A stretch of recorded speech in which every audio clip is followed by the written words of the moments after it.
तो हेलो दोस्तों, स्वागत है आप लोगों का हमारे YouTube चैनल मिस्टर मैथमेटिक्स में। मैथमेटिक्स के आज के इस लेक्चर में हम बात करने वाले हैं ट्रिग्नोमेट्री के बारे में, उनके टॉपिक्स, कंसेप्ट्स, फॉर्मूले और बहुत सारे अच्छे खासे क्वेश्चंस करने वाले हैं। ठीक है, तो चलिए शुरू करते हैं इसके इंट्रो से कि ट्रिग्नोमेट्री असल में है क्या, इसमें हम क्या पढ़ते हैं और ये कहाँ कहाँ तक फैला हुआ है वो भी देखेंगे। तो इंट्रो इसका कुछ ऐसा है कि ये जो आप ट्रिग्नोमेट्री देख रहे हैं वो 3 वर्ड से मिलके बना होता है, ट्राई, गोनिया और मेट्रॉन। ये तीनों वर्ड जो आप देख रहे हैं वो तीनों वर्ड ग्रीक वर्ड हैं और इनका मीनिंग क्या होता है वो देखते हैं। ट्राई का मीनिंग होता है 3, गोनिया का मतलब होता है एंगल और मेट्रॉन का मतलब होता है मेज़र या मेज़रमेंट, यानी कि 3 कोनों की माप। तो इसका मतलब जो है त्रिकोणमिति जो है वो कहीं ना कहीं त्रिभुज से रिलेट करता है, क्योंकि त्रिभुज में ही तो 3 कोण होते हैं ना। तो हम इससे ये अंदाज़ा लगाते हैं कि त्रिकोणमिति जो है वो ज़्यादातर हम पढ़ते हैं ट्रायंगल में। ट्रायंगल में किसके बारे में? उनके एंगल्स, उनके साइड्स, उनके बीच के रिलेशंस के बारे में हम पढ़ते हैं। किस में? ट्रिग्नोमेट्री में। ठीक है, ऐसा नहीं है कि ट्रिग्नोमेट्री आज ही आया है। ठीक है, ट्रिग्नोमेट्री जो है वो बहुत पुराना है। बहुत सारे फिजिसिस्ट और मैथमेटिशियन ने भी अपना अपना योगदान दिया है इसके विकास में। मतलब बहुत सारे ऐसे साइंटिस्ट हुए हैं जिन्होंने अपना पूरा ज़िंदगी इसके विकास में लगा दी है और आज हम लोग यूं ही पढ़ लेते हैं। कितनी मतलब बड़ी बात है ये कि किसी ने इसके मतलब विकास के लिए अपना पूरा जीवन त्याग दिया और हम लोग ऐसे ही पढ़ लेते हैं ऐसे। ठीक है, तो ये बहुत बड़ी बात है, तो इसको हमें अच्छे से पढ़ना चाहिए। और इसी को नहीं, मतलब मैथमेटिक्स के जितने भी टॉपिक्स हैं, चाहे मैथमेटिक्स से हो या साइंस के हो, हमको अगर उसे हम पढ़ रहे हैं तो अच्छे से ही पढ़ना चाहिए, क्योंकि उसके विकास में किसी ने अपना पूरा जीवन लगा दिया होगा। तो ये सोचकर अगर हम पढ़ें तो काफ़ी अच्छा होगा। चलिए आगे बढ़ते हैं। ट्रिग्नोमेट्री जो है इसका जो यूज़ है वो सिर्फ ट्रायंगल में नहीं, सर्कल में भी आप रेक्टेंगल ले लीजिए, स्क्वायर ले लीजिए, और अगर 2 बिंदुओं के बीच की दूरी निकालनी हो वो ले लीजिए, या फिर ऊंचाई निकालनी हो वो ले लीजिए, एरिया निकालना हो, यानी कि हर जगह ट्रिग्नोमेट्री का क्या होता है? इस्तेमाल होता है। कैलकुलस से लेकर, फिजिक्स से लेकर और केमिस्ट्री तक में इसका अपना क्या है, साम्राज्य फैला हुआ है। और अलजेब्रा में भी ये क्या हुआ है, घुस चुका है। तो कहने का मतलब है ट्रिग्नोमेट्री जो है वो एक तरह का साम्राज्य स्थापित कर लिया है, जैसे KGF में रॉकी ने अपना साम्राज्य स्थापित किया है। ठीक है, तो इसी के बारे में आज हम पढ़ेंगे कि ट्रिग्नोमेट्री जो है वो किस तरीके से अपना साम्राज्य स्थापित किया है और इसके कौन कौन से भाग हैं साम्राज्य। तो चलिए स्टार्ट करते हैं। पहले हम देख लेते हैं कि एंगल्स क्या होते हैं। एंगल, देखिए एंगल क्या होता है। अगर एक पॉइंट लेते हैं और उस पॉइंट से अगर 2 रे गुजारते हैं, या फिर अगर 2 रे ले लेते हैं, इस तरह से सुनिए, मतलब अगर 2 रे ले लेते हैं और अगर वो दोनों रे किसी एक ही पॉइंट से निकला हो, ठीक है, और दोनों रे इसी पर हो, एक ये हो और एक ये हो, ठीक है, इस तरीके से समझ सकते हैं हम। इन दोनों रे में से हम एक रे को इसी जगह रखते हैं और दूसरे रे को जो है वो हम यहाँ से बढ़ाते हुए कहाँ लाते हैं? यहाँ तक ला देते हैं। ठीक है, एक वाला यहीं पे है और दूसरा वाला उठ के कहाँ गया? यहाँ आ गया। तो इन दोनों रे के बीच में ये जो झुकाव आप देख रहे हैं उसी को हम क्या कहते हैं? एंगल। यानी कि 2 रे जिनका ये जो स्टार्टिंग पॉइंट है वो सेम है, उनके बीच में जो भी झुकाव होता है उसी झुकाव को हम क्या कहते हैं? एंगल कहते हैं। इसमें ये वाला जो पॉइंट मान लेते हैं O है, तो इस एंगल का वर्टेक्स कहलाता है। इस एंगल का वर्टेक्स यानी कि शीर्ष, इस एंगल का वर्टेक्स। और ये वाला जो रुका हुआ था, अगर मान लेते हैं इसको OA, तो OA यहाँ पर क्या हुआ था? रुका हुआ था। तो इस रे को हम मान लेते हैं इनिशियल रे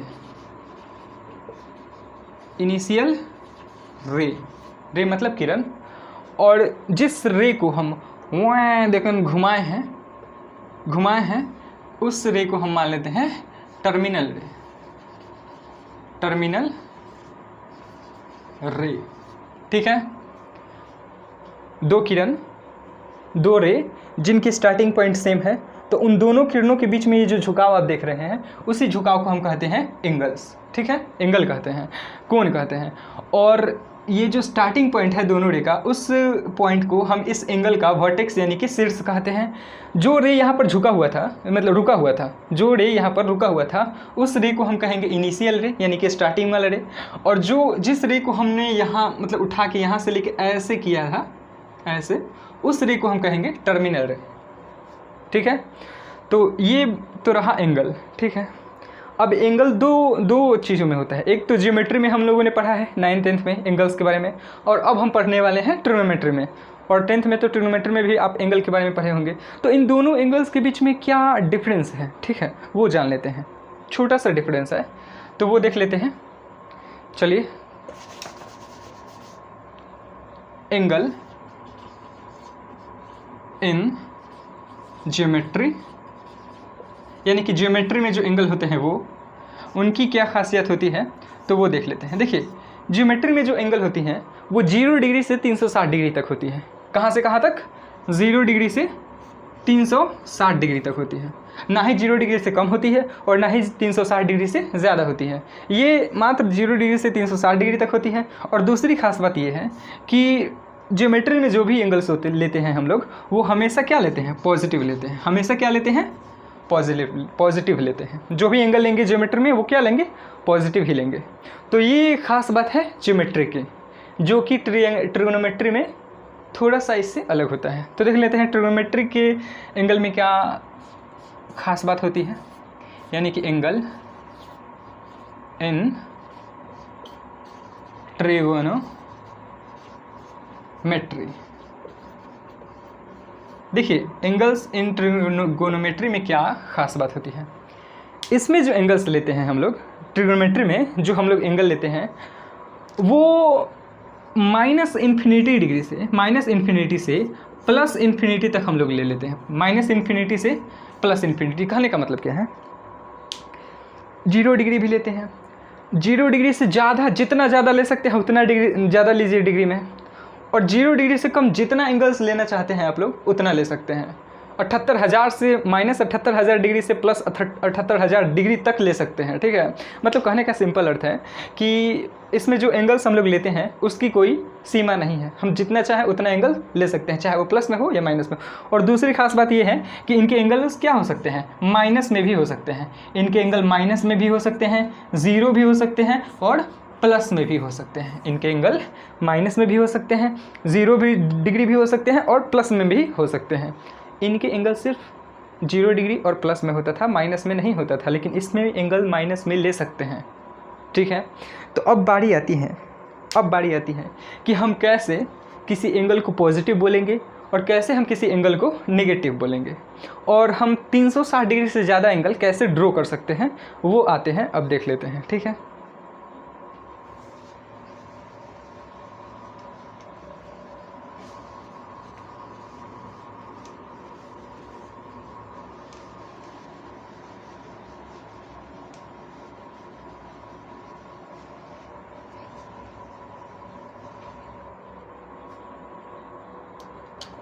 तो चलिए शुरू करते हैं। एंगल की साइन देख लेते हैं, यानी कि चिन्ह, साइन ऑफ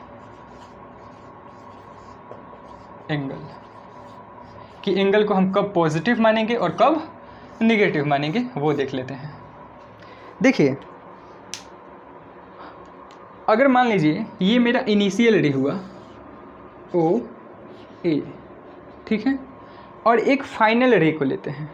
ठीक है, मान लीजिए कि ये मेरा फाइनल रे हुआ OB, और अगर हम इनिशियल रे से एंगल को इस डायरेक्शन में मापते हैं ऐसे, और इस डायरेक्शन को हम कहते हैं एंटी क्लॉकवाइज, एंटी क्लॉकवाइज, यानी कि घड़ी के सुई के विपरीत दिशा में। घड़ी का सुई क्या करता है? टिक टिक टिक टिक टिक टिक टिक, और हम किस दिशा में नाप रहे हैं? ऐसे नाप रहे हैं। घड़ी का सुई जाता है इस डायरेक्शन में, हम लोग नाप रहे हैं इस डायरेक्शन में, माप रहे हैं इस डायरेक्शन में। तो हम लोग यहाँ पर एंगल एंटी क्लॉकवाइज डायरेक्शन में मेज़र कर रहे हैं। तो अगर हम किसी एंगल को एंटी क्लॉकवाइज डायरेक्शन में मेज़र करते हैं तो उस एंगल को हम बोलते हैं प्लस थीटा। यानी कि इस कंडीशन में जो एंगल बनता है वो पॉजिटिव होता है। यानी कि कहने का मतलब सिंपल अर्थ, अगर हम एंगल को क्लॉकवाइज डायरेक्शन में मेज़र करें तो एंगल पॉजिटिव होगा, एंगल पॉजिटिव होगा। चलिए अब देख लेते हैं बहुत सारे पॉजिटिव एंगल्स, और इससे अपोजिट क्या ले लेते हैं। देखिए, अगर ये मेरा क्या हुआ, इनिशियल रे हुआ, और अगर ये मेरा फाइनल रे है AOB, और हम एंगल को इस डायरेक्शन में मेज़र कर रहे हैं, यानी कि क्लॉकवाइज डायरेक्शन में। कौन से डायरेक्शन में? क्लॉकवाइज डायरेक्शन में। क्लॉकवाइज डायरेक्शन में अगर हम मेज़र कर रहे हैं एंगल को, यानी कि घड़ी के सुई की दिशा में मेज़र कर रहे हैं, तो उस कंडीशन में जो यहाँ पर एंगल क्रिएट होगा, बनेगा, उस एंगल को हम निगेटिव लेंगे, निगेटिव थीटा। निगेटिव थीटा यानी कि जो एंगल होगा वो मेरा क्या होगा? निगेटिव होगा। आया समझ में? तो अब हम इसको कोऑर्डिनेट पे देख लेते हैं। अगर ये मेरा कोऑर्डिनेट है, अगर ये मेरा कोऑर्डिनेट है एक्स डैश ओ और वाई ओ वाई डैश, ठीक है। तो इसमें क्या है, ये अगर मान लेते हैं मेरा ये क्या है, इनिशियल रे है, और एक फाइनल रे यहाँ पर ले लेते हैं OB। तो इस डायरेक्शन में मेज़र करेंगे एंगल को तो वो प्लस थीटा होगा। और अगर इस डायरेक्शन, अगर मान लेते हैं ये यही वाला जो हमारा फाइनल रे है, अगर वो यहाँ पर आ जाए, तो अगर हम इस डायरेक्शन में मेज़र करें एंगल को तो वो मेरा माइनस थीटा होता है। क्लॉकवाइज डायरेक्शन में एंगल माइनस थीटा लेंगे, यानी कि एंगल निगेटिव लेंगे। और अगर एंगल को हम एंटी क्लॉकवाइज डायरेक्शन में मेज़र कर रहे हैं, माप रहे हैं, तो वो मेरा एंगल पॉजिटिव में होगा। समझ में आया? चलिए आगे बढ़ते हैं। तो आगे बढ़ते हुए अब हम देखेंगे कि एंगल 360 डिग्री से ज़्यादा कैसे होगा, और वो भी पॉजिटिव में माइनस और निगेटिव में, दोनों में, ठीक है।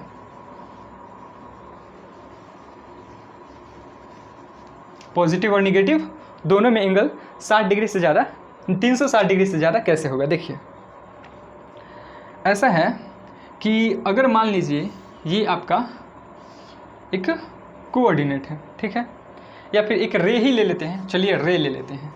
ये मेरा O हो गया, वर्टेक्स, ये मेरा इनिशियल पॉइंट हो गया, इनिशियल रे हो गया। अगर एक फाइनल रे को लेते हैं OB, या टर्मिनल रे कहेंगे, फाइनल रे, जो भी कहिए, दोनों में से किसी एक को, तो ये तो हुआ मेरा थीटा, इस डायरेक्शन में मेज़र किए तो ये मेरा क्या हुआ? थीटा। यहाँ से अगर एक चक्कर ऐसे लगा लें तो ये मेरा क्या होगा? 360 डिग्री बन गया। एक सर्कल में एंगल कितना होता है? 360 डिग्री होता है। अगर हम यहाँ से चले और एक राउंड गोल सर्कल पूरा करें तो हम कितना डिग्री मतलब तय करेंगे? 360 डिग्री बनाएंगे, ठीक है। फिर 360 डिग्री, अगर हम 360 डिग्री से ज़्यादा बनाना चाहते हैं तो 360 डिग्री थोड़ा सा और इधर चल दिए तो 360 डिग्री प्लस थीटा हो गया। फिर अगर यहाँ से यहीं तक नहीं रुककर यहाँ से एकदम एक राउंड और मारेंगे, एक राउंड और मारते हैं, अगर एक राउंड और मारते हैं, इस थीटा को हम यहाँ लिख लेते हैं, इस थीटा को हम यहाँ लिख लेते हैं, ठीक है। तो एक राउंड और मारे तो कितना हो गया? 360। तो 2 बार चक्कर मारे हैं तो 2 × 360, 2 × 360 डिग्री, ठीक है। हम रुके नहीं, हम एक बार और चक्कर लगाएं तो अब क्या हो गया? 3 × 360 डिग्री। और ऐसे ही चक्कर लगाते लगाते हम n चक्कर लगाएं। हम कितना चक्कर लगाएं? n चक्कर लगाएं। यहाँ n चक्कर लगाते हुए n चक्कर लगा दे तो कितना हो गया? n × 360 degree.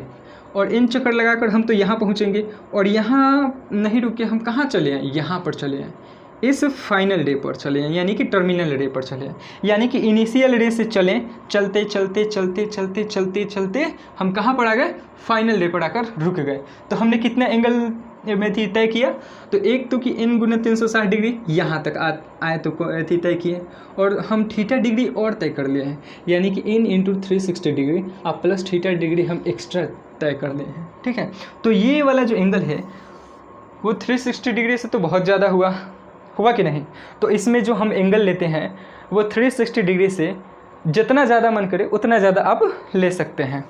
तो ये मेरा हो गया ये जो सारे एंगल जो मेज़र हो रहा है वो एंटी क्लॉकवाइज डायरेक्शन में मेज़र हो रहा है, तो ये मेरा जो एंगल होगा वो किस में होगा, पॉजिटिव में होगा, ठीक है। और ये 360 डिग्री से बहुत ज़्यादा है, तो एंगल को हम इस तरह से हम मेज़र करते हैं। आई थिंक कि आप लोगों को बहुत अच्छे से समझ में आ रहा होगा, ठीक है। अब हम माइनस वाले को देख लेते हैं, माइनस वाला को देख लेते हैं। तो माइनस वाला क्या होगा वो देख लेते हैं। चलिए देखिए, अगर हम रेड से बनाएं माइनस वाले को, तो देखिए अगर मेरा एक पॉइंट ओ है और ये मेरा हुआ इनिशियल रे और ये है मेरा फाइनल रे ओ बी, और अगर हम एंगल को इस तरह से माप रहे हैं इन क्लॉकवाइज डायरेक्शन में, और यहाँ से चलते हुए यहीं पर नहीं रुक के कहाँ आ गए, एक चक्कर, फिर थोड़ा सा 2 चक्कर। अब बताइए कितना हुआ। एक तो क्लॉकवाइज डायरेक्शन में हम एक सर्कल बनाए हैं तो कितना हुआ -360 डिग्री, क्योंकि जो एंगल होगा 360 डिग्री वो क्लॉकवाइज डायरेक्शन में मेज़र किया गया है, तो इसलिए इसमें क्या लगेगा, माइनस लगेगा, क्योंकि क्लॉकवाइज डायरेक्शन में जो एंगल होता है वो क्या लेते हैं, हम नेगेटिव लेते हैं। तो यहाँ पर 360 डिग्री माइनस में। फिर हम यहीं नहीं रुककर एक चक्कर और लगाएं, तो अब क्या हो गया, -2 × 360 डिग्री। अब हमको मन किया कि नहीं भाई थोड़ा सा एक चक्कर और लगा लेते हैं, तो चलिए एक चक्कर और लगा लेते हैं। तो मेरा क्या हो गया, -3 × 360 डिग्री। अब कहें कि ठीक है इतना तो चक्कर लगा लें, अब तनी सा है थीटो एंगलवा को तय कर लेते हैं, इसको क्यों छोड़ेंगे। तो हमने यहाँ से चलना प्रारंभ किया, चलते चलते चलते यहाँ नहीं रुक कर थोड़ा सा थीटा डिग्री, यानी कि ये थीटा नहीं है, ये असल में -θ है, क्योंकि हम क्लॉकवाइज डायरेक्शन में मेज़र कर रहे हैं, क्लॉकवाइज डायरेक्शन में मेज़र कर रहे हैं। तो ये मेरा क्या होगा, -θ। तो 360 डिग्री यानी कि -3 × 360 डिग्री तो हमने यहाँ तक अगर तय कर लिया है, लेकिन -θ डिग्री हम और तय कर लिए तो इसको जोड़ देंगे प्लस -θ डिग्री हम और तय कर लिए, तो -3 × 360 डिग्री प्लस माइनस θ, ठीक है। अब क्या किए हम इन चक्कर लगाएं, हम कितना चक्कर लगाएं, इन चक्कर लगाकर इसको भी तय कर लें। इन चक्कर लगाएंगे तो यहाँ आएंगे, हम इन चक्कर अगर लगाते हैं तो यहाँ आएंगे, और हम -θ डिग्री और तय कर लिए हैं, तो कितना होगा, -n × 360 डिग्री और -θ। ये मेरा हुआ 360 डिग्री से 0 डिग्री से बहुत छोटा एंगल, 0 डिग्री से क्या, बहुत छोटा एंगल, 0 डिग्री से क्या, बहुत छोटा एंगल। तो आप 0 डिग्री से बहुत ज़्यादा एंगल भी मेज़र कर सकते हैं इस तरीके से, और 0 डिग्री से बहुत छोटा एंगल मेज़र कर सकते हैं इस तरीके से। और यहाँ पर जो हम एंगल मेज़र कर रहे हैं वो क्लॉकवाइज डायरेक्शन में मेज़र कर रहे हैं, ऐसे घड़ी के सुई की दिशा में मेज़र कर रहे हैं, और यहाँ जो एंगल मेज़र कर रहे हैं वो घड़ी के सुई के विपरीत दिशा में मेज़र कर रहे हैं। तो यहाँ जो एंगल बनेगा वो पॉजिटिव में बनेगा, और इस कंडीशन में जो एंगल बनेंगे वो नेगेटिव में बनेंगे, ठीक है। समझ में आया कि नहीं। चलिए तो उतारिए, अगर उतारने वाला होगा तो आपको लगता है कि इम्पोर्टेंट है तो उतार सकते हैं, और अगर नहीं लगता है तो वो तो अलग की बात है।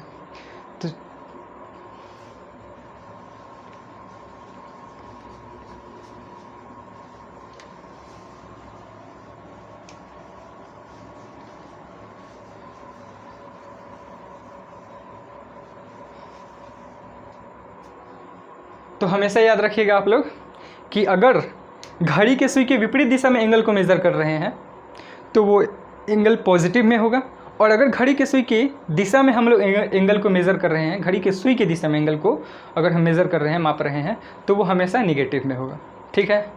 चलिए अब आगे बढ़ते हुए हम बात करते हैं क्वाड्रेंट के बारे में।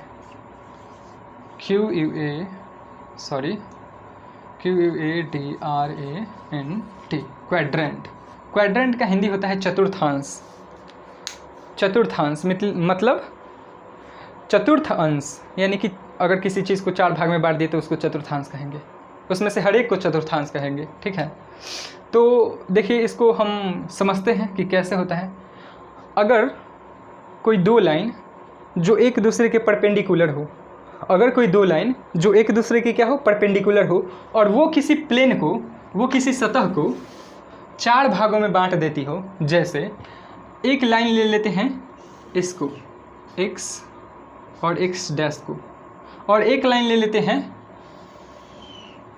y और y डैश को, और ये दोनों अपने आप को O पॉइंट पर इंटरसेक्ट किए हुए हैं और इस तरीके से इंटरसेक्ट किए हुए हैं कि यहाँ पर जो एंगल बन रहा है वो 90 डिग्री है। तो हम कहेंगे कि ये दोनों लाइन एक दूसरे के क्या है, परपेंडिकुलर है। और ये दोनों लाइन एक दूसरे के परपेंडिकुलर है। तो इस सतह को देखिए कितने भागों में बटा, 4 भागों में, 1 2 3 4। तो इनमें से हर एक भाग को हम क्या कहेंगे, क्वाड्रेंट कहेंगे।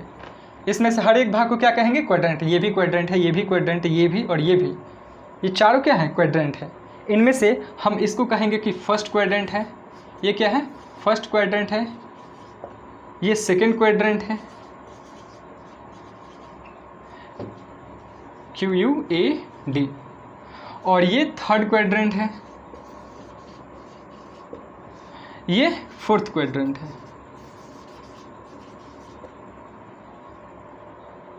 इनमें चारों भाग को हम क्वाड्रेंट कहेंगे, जिसमें से इसको हम फर्स्ट क्वाड्रेंट कहेंगे, इसको सेकंड क्वाड्रेंट कहेंगे, इसको थर्ड क्वाड्रेंट कहेंगे और इसको फोर्थ क्वाड्रेंट कहेंगे।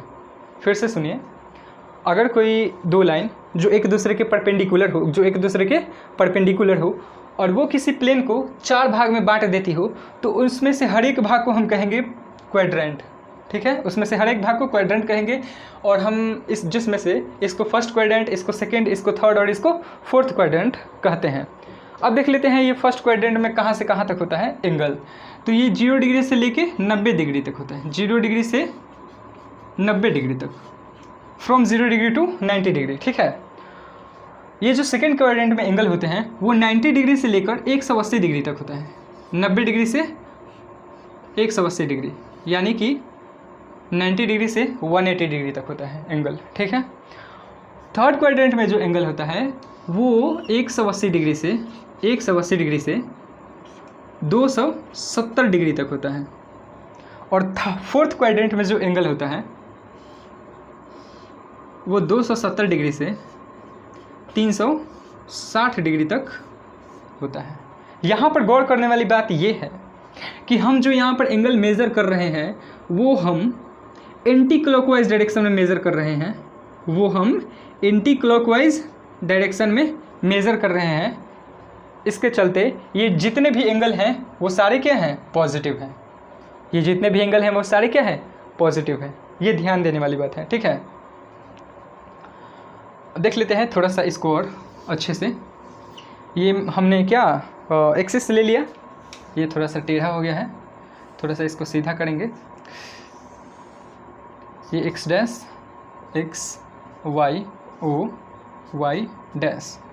देखिए, अगर हम मान लेते हैं, अगर कोई पूछे कि ये जो, हाँ ये वाला अगर जो एंगल बना है थीटा, ये मेरा OB हो गया। ठीक है, फाइनल रे या टर्मिनल रे। तो ये वाला जो थीटा है वो पॉजिटिव में है कि निगेटिव में है।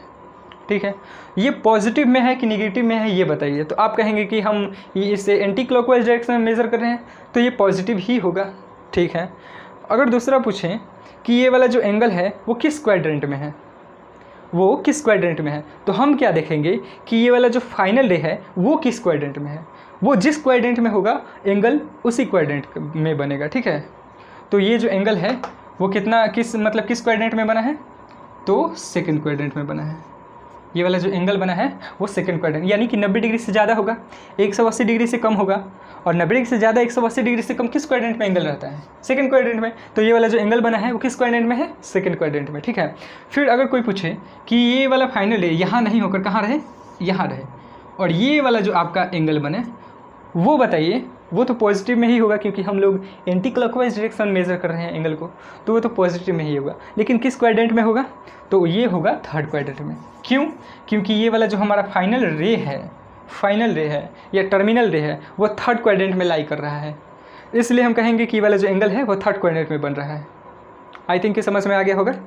और अगर नहीं समझ में आया तो समझने की कोशिश करें, कोई भी दिक्कत हो तो आप पूछ सकते हैं कमेंट बॉक्स में, लजाने वाला बात नहीं है। ठीक है, यहाँ पर कोनो लड़की चाहे लड़का नहीं है कि पूछने में लजाते हैं आप लोग। ठीक है, इसको भी मिटा देते हैं।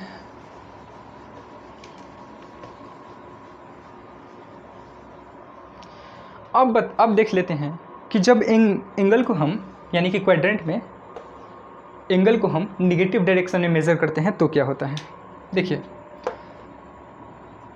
ये मेरा हो गया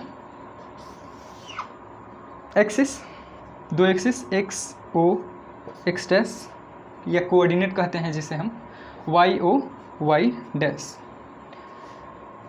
अगर हम एंगल को इस डायरेक्शन में मेज़र करें,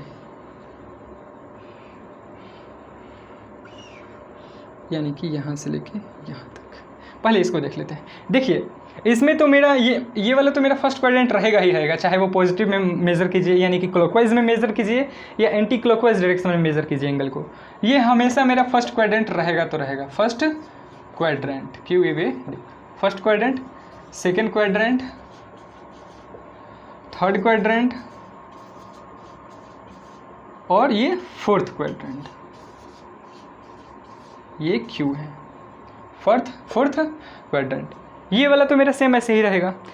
चेंज कहाँ होगा वो देख लेते हैं। यहाँ से हम एंगल मेज़र कर रहे हैं घड़ी के सुई की दिशा में, तो घड़ी के सुई की दिशा में यहाँ तो 0 हुआ और यहाँ से लेके यहाँ तक आए तो 0 डिग्री से लेकर कहाँ तक है, माइनस, देखिए 0 डिग्री से लेकर -90 डिग्री तक है, -90 डिग्री तक। फिर यहाँ से जब यहाँ तक चले और यहाँ तक पहुँचे तो हम कितना एंगल तय किए, तो -90 डिग्री से लेकर -90 डिग्री से लेकर -180 डिग्री तक, 180 डिग्री तक, ठीक है, -90 डिग्री से लेकर -180 डिग्री तक। फिर यहाँ से चले और हम घड़ी के सुई की दिशा में हैं, यहाँ तक पहुँचे तो हमने कितना एंगल में तय किया, तो -180 डिग्री से लेकर -270 डिग्री तक, 270 डिग्री तक। क्योंकि हम घड़ी के सुई की दिशा में मेज़र कर रहे हैं इसलिए एंगल को क्या ले रहे हैं, माइनस में। फिर अगर हम यहाँ से यहाँ तक पहुँचे तो हमने कितना एंगल मेज़र किया, तो -270 डिग्री से लेकर 360 डिग्री तक, वो भी माइनस में। देखिए पहले में क्या था, पहले में हम यहाँ देख लेते हैं थोड़ा सा, एक्स डैश वाई डैश, ये मेरा ओ हुआ। यहाँ मेरा था 0 डिग्री से लेके 90 डिग्री तक, 90 डिग्री से लेके कितना 180 डिग्री तक, और ये 180 से लेकर 270 तक, और ये 270 डिग्री से लेकर 360 डिग्री तक। देखिए इसमें जो एंगल था वो इस तरह से है और इसमें जो एंगल है वो इस तरह से है।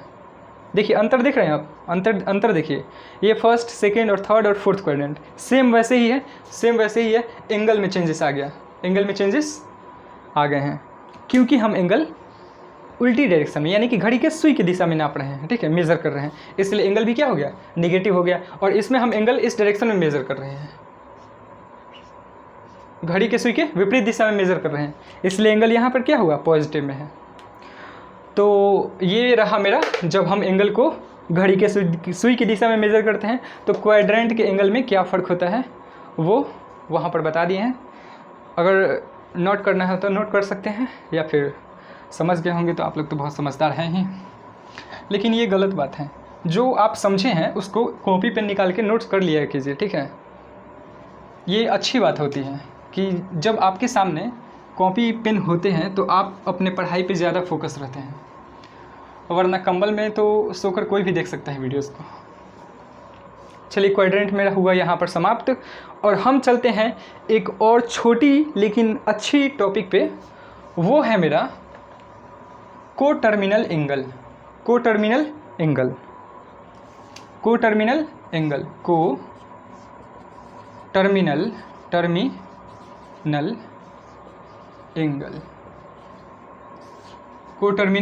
एंगल। देखिए बात यहाँ पर ये आती है कि ऐसे एंगल कैसे एंगल देख लेते हैं, बोलने से अच्छा है हम दिखा दें आपको।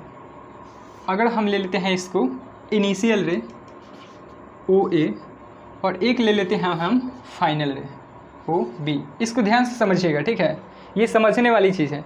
इसमें भी कोटर्मिनल एंगल पॉजिटिव होगा नेगेटिव होगा, और दोनों में मतलब कैसे होगा पॉजिटिव नेगेटिव, वो दोनों दिखाना है आप लोगों को। तो बात यहाँ पर ये आती है कि ऐसे एंगल्स ऐसे कोनों जिनके लिए ये जो इनिशियल रे और फाइनल रे है, इनिशियल रे और टर्मिनल रे है, उनकी जो पोजीशन है वो एक ही रहती है, बदलती नहीं है। तो ऐसे एंगल्स को हम कहेंगे कोटर्मिनल एंगल्स। देखते हैं, थोड़ा सा इसको समझने का, फील करने का प्रयास करते हैं। मान लेते हैं ये वाला जो है वो मेरा 60 डिग्री है। कितना है? 60 डिग्री है। तो जब एंगल 60 डिग्री पर है, जब एंगल 60 डिग्री बन रहा है, तो उस स्थिति में, उस कंडीशन में ये जो इनिशियल रे है और फाइनल रे है उसकी पोजीशन एक यहाँ पर होती है और एक यहाँ पर होती है। यानी कि एक पी डायरेक्शन में होती है और एक क्यू डायरेक्शन में जाती है। एक पी डायरेक्शन में और एक क्यू डायरेक्शन में जा रही है। ठीक है, अब बताइए, हमने यहाँ से लेकर एक चक्कर तय कर लिया और एक चक्कर तय करके थोड़ा फिर यहाँ पर आ गए। यानी कि एक चक्कर तय करने में हमको कितना लगा? 360 डिग्री, 360 डिग्री, और एक्स्ट्रा हमने कितना तय किया? 60 डिग्री। तो 360 + 60 इज इक्वल टू हो गया आपका 420 डिग्री। तो जब एंगल 420 बन रहा है, जब एंगल 420 बन रहा है, उस कंडीशन में भी इनिशियल रे और फाइनल रे, जब एंगल 420 बन रहा है, जब एंगल 420 बन रहा है, इसको हम नाम देते हैं 420। तो जब एंगल 420 डिग्री बन रहा है, उस कंडीशन में भी इनिशियल रे और फाइनल रे की जो पोजीशन है वो भी सेम है।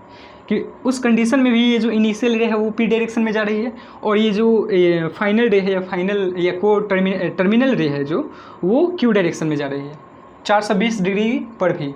तो हम कहेंगे ये 60 डिग्री और 420 डिग्री जो है वो को टर्मिनल एंगल है, क्योंकि इन दोनों कंडीशन में जो फाइनल रे और इनिशियल रे की पोजीशन है वो दोनों सेम है, वो दोनों कंडीशन में सेम है, एक ही है।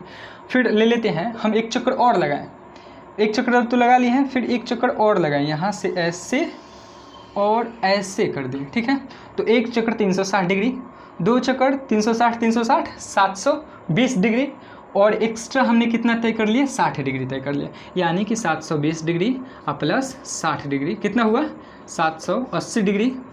तो ये देखिए 60 डिग्री के लिए जब एंगल 60 डिग्री पे था तो इनिशियल रे और फाइनल रे की पोजीशन ये थी, एक पी डायरेक्शन में जा रही थी, क्यू डायरेक्शन में जा रही थी। जब एंगल 420 डिग्री था उस कंडीशन में भी एंगल पी डायरेक्शन में जा रही थी और क्यू डायरेक्शन में जा रही थी।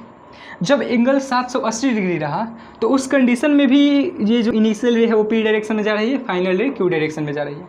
यानी कि इन तीनों एंगल के लिए 60 डिग्री, 420 डिग्री, 780 डिग्री के लिए, इन तीनों एंगल के लिए और बहुत सारे एंगल्स होंगे, ऐसे बहुत सारे एंगल्स होंगे जिनके लिए इनिशियल रे और फाइनल रे की पोजीशन क्या होगी? सेम होगी। तो ऐसे जितने सारे एंगल्स होंगे जिनके लिए इनिशियल और फाइनल रे की पोजीशन सेम है, वैसे एंगल्स को हम कहेंगे को टर्मिनल एंगल, को टर्मिनल एंगल, को टर्मिनल एंगल। ठीक है, ये माइनस में भी होंगे। देखिए कैसे, आइए यहाँ पर देखते हैं माइनस वाले को रेड पेन से, रेड मार्कर से देखिए ये मेरा पॉइंट हुआ वर्टेक्स, ये मेरा इनिशियल रे ओ ए और ये मेरा final ray O B. Just opposite measure करेंगे इस डायरेक्शन में -60 डिग्री। ठीक है, पहले दोनों को समझ लेते हैं, -60 डिग्री। फिर हम यहाँ नहीं रुके, हम ऐसे करके यहाँ पर आके यहाँ पर चले गए, यानी कि इस डायरेक्शन में यहाँ पर एक्स्ट्रा तय कर लिए यहाँ तक। ठीक है, तो एक तो चक्कर लगाएं तो -360 डिग्री, -360 डिग्री लगाएं, क्योंकि हम घड़ी की सुई की दिशा में चल रहे हैं तो एंगल माइनस में लेंगे, प्लस में नहीं लेंगे। ठीक है, ये ध्यान रखिएगा। तो -360 डिग्री मेज़र किए और एक्स्ट्रा कितना मेज़र किए? -60 डिग्री। तो इसको जोड़ लेंगे तो -60 डिग्री हो जाएगा। ठीक है, अब कितना हुआ? माइनस माइनस माइनस, क्योंकि जोड़ रहे हैं तो 360 डिग्री बड़ा 60 डिग्री तो -420 डिग्री, -420 डिग्री।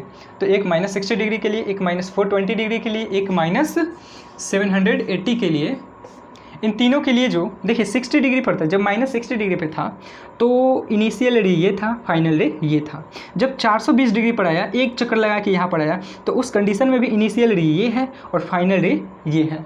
जब 780 यानी कि एक चक्कर और लगाया और यहाँ तक आया तो 780 डिग्री पर भी 780 डिग्री एंगल मेज़र किया, -780 डिग्री। तो उस कंडीशन में भी इनिशियल रे और फाइनल रे की पोजीशन क्या है? सेम है। तो ऐसे सारे एंगल, ऐसे सारे नेगेटिव एंगल के लिए, जिनके लिए ऐसे सारे नेगेटिव एंगल्स जिनके लिए इनिशियल रे और फाइनल रे की जो पोजीशन है, जो स्थिति है, वो सेम रहती है, बदलती नहीं है, तो ऐसे एंगल्स, ऐसे नेगेटिव एंगल्स को भी हम क्या कहेंगे? को टर्मिनल एंगल्स कहेंगे। तो इसका मतलब ये है कि को टर्मिनल एंगल पॉजिटिव में भी हो सकते हैं और नेगेटिव में भी हो सकते हैं। अच्छा देखिए, यहाँ पर इसका व्यापक रूप क्या हो जाएगा? Standard form. देखिए, अगर मान लेते हैं हम ये वाला जो 60 डिग्री है उसको 60 डिग्री नहीं मान के हमको नहीं पता है कि कितना एंगल है, तो हम मान लेते हैं कि ये थीटा एंगल है। ठीक, ये यहाँ पर बहुत सारा n बार चक्कर लगाया। कितना बार चक्कर लगाया? n बार चक्कर लगाया। नहीं, इस डायरेक्शन ना, सॉरी मिस्टेक हो गया, इस डायरेक्शन में n बार चक्कर लगाया, n बार चक्कर लगाया और n बार चक्कर लगा कर यहाँ आया और इसने थीटा डिग्री और लगा लिया। तो n बार चक्कर लगाए हैं यानी कि n इंटू 360 डिग्री और थीटा डिग्री एक्स्ट्रा में लगाए हैं प्लस थीटा डिग्री। तो ये n into 360 degree plus theta, ये मेरा होता है कोटर्मिनल एंगल, कोटर्मिनल एंगल। ठीक है, कोटर्मिनल एंगल, ये कोटर्मिनल एंगल होता है। ठीक है, माइनस में देख लेते हैं। माइनस में हम इस डायरेक्शन में चलेंगे, माइनस में हम इस डायरेक्शन में चलेंगे। तो अगर मान लेते हैं हम इस डायरेक्शन में यानी कि घड़ी की सुई की दिशा में n बार घूमें, कितना बार घूमें? n बार घूमें, तो n इंटू माइनस 360 डिग्री और हमने माइनस, इसको हम माइनस थीटा मान लेते हैं क्योंकि हमको नहीं पता है, तो माइनस थीटा मान लेते हैं। तो ये माइनस थीटा हम एक्स्ट्रा और तय कर लिए यानी कि माइनस थीटा। तो ये क्या बन जाएगा? माइनस n इंटू 360 डिग्री और माइनस थीटा। तो ये भी मेरा क्या हो गया? Coterminal angle. किस में? निगेटिव में। और ये मेरा कोटर्मिनल एंगल हो गया पॉजिटिव में। तो ये रहा कोटर्मिनल एंगल का कंसेप्ट। समझ में आया? चलिए आगे बढ़ते हैं और एक छोटी सी पॉइंट है उसको देख लेते हैं। तो नोट करने वाली बात है तो नोट कर लीजिए आप लोग। चलिए पॉज करके नोट कर सकते हैं आप लोग। ठीक है, अभी के बज रहे हैं आपके शायद 2 बज रहे होंगे और हम कर रहे हैं यहाँ वीडियो को शूट